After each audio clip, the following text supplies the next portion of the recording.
Até onde vai esse ponto de suporte está ajudando o franqueado ou esse suporte está forçando essa barra e algumas políticas, né, que podem cercear essa imaginação, essa vontade do franqueado querer fazer as coisas próprias, porque ele acha que está num bom caminho. É uma linha tênue, é uma coisa que está bem marcada, os contratos estão ali claramente dizendo o que pode, o que não pode, e quando você pode ser mais flexível ou não. Aonde fica essa linha? Ela é fácil de se interpretar? É e não é.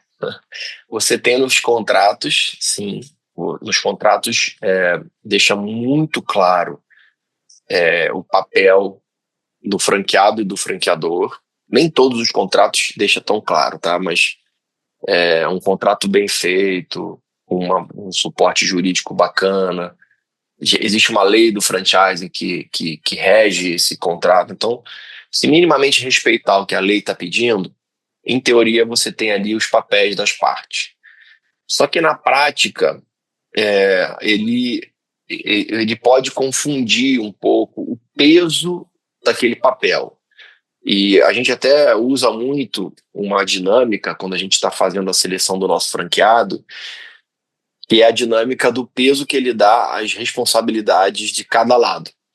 Então a gente coloca ali as perguntas e fala assim: me responde aqui qual é o peso que você dá em cada uma dessas linhas, né? Então, o peso que a franqueadora tem na campanha de marketing, o peso que o franqueado tem na operação. A gente vai botando, no final das contas, a nossa expectativa é que fique 50-50. Quer dizer, que o franqueado consiga entender que ele tem uma responsabilidade no sucesso do negócio de 50% e a franqueadora de 50%. Ou seja, são papéis que são complementares ali, mas não é que a franqueadora tem que fazer mais e o franqueado menos ou vice-versa.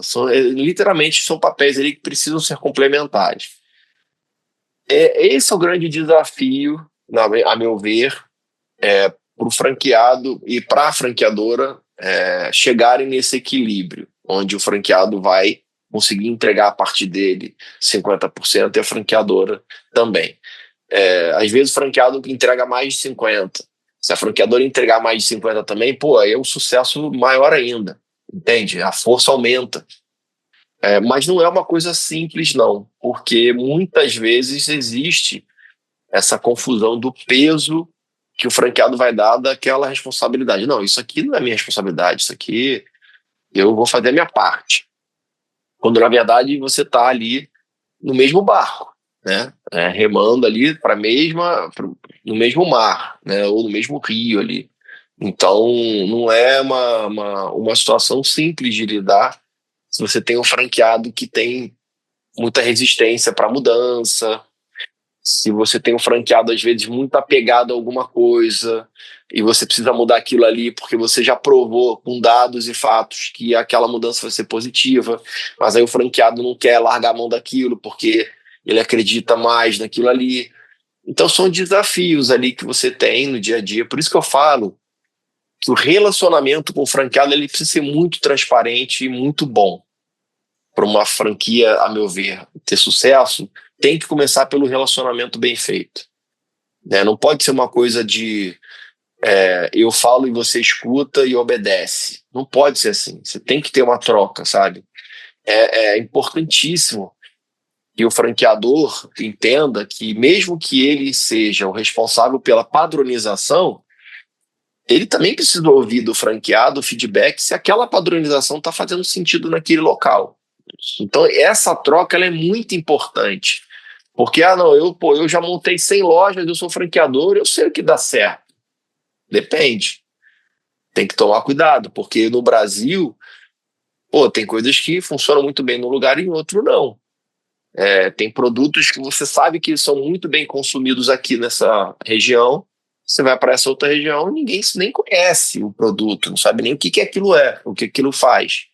Então, esse cuidado ele precisa existir também por parte do franqueador, né, de ouvir o franqueado, de dar voz ao franqueado, né, independente do tamanho da franqueadora. A franqueadora, que é muito grande, ela tem estruturado comitê de franqueado, aí tem comitê só de marketing, comitê só de operações. Mas as franqueadoras que são menores, elas também podem ter os seus comitês, sabe? Nem que você crie aquele comitê para debater um tema específico, entendeu?